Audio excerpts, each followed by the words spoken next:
how would you like to buy or sell your home without paying expensive legal fees or those big commissions to real estate agents? Well, according to Andrew Blachut from Property Now, you can do it and can save thousands of dollars. Andrew's here to explain. G'day, Andrew.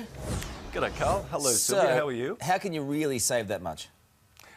It's surprisingly easy, Carl. We've been doing it for about 12 years. A company called PropertyNow's been helping people to sell privately. There's no rocket science in this, and we've been doing that successfully for 12 years now, right across Australia.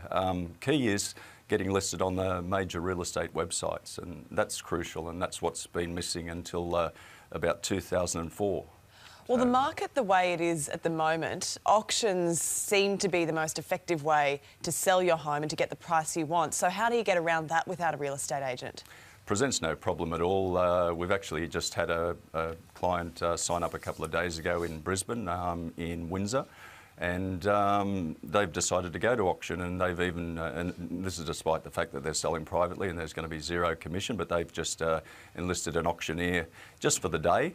Cost of that's typically in a capital city about $700, so there's no commission there, and they're selling privately with us, but got all of the aspects of the auction, and they've even invited the agents. You know, the agents have been obviously pestering them for the listing because there's a good listing, and they've invited the agents to bring their buyers along just like anyone else can. So it presents no problem, guys, at all. Okay, what about when you're selling a house, your top tips?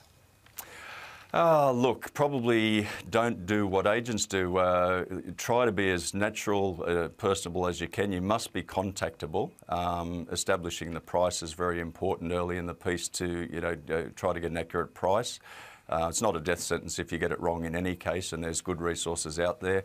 Just be prepared, be contactable, communicative, and lots of clarity. You know, if you get an offer, you want to stay in touch, well, not if you get an offer, but when you get an offer, you want to stay in touch with that person.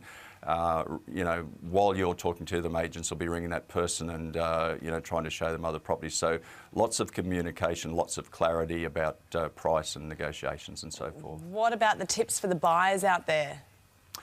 Buyers need to do, the same things I suppose sellers do in some ways, in that you've got to, do proper planning and research, but particularly sign up to real estate and domain alerts for properties in your area.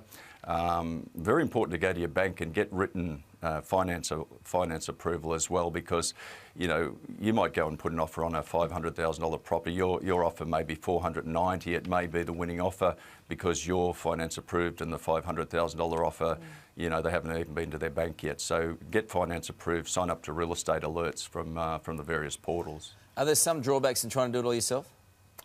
Well, there's not so much drawbacks, Carl, as challenges, and they're much the same challenges you face in selling with a real estate agent. But I suppose the only valid one I could think of is where you've got a property that's distant. So you may be in Sydney, Carl's in Sydney, and he owns an investment property in Cairns, so who opens the door? So if that's a drawback, there's ways around that anyway, but you've got to be there to open the property in our system. If you're going to use Property Now to sell privately, obviously somebody has to open the door.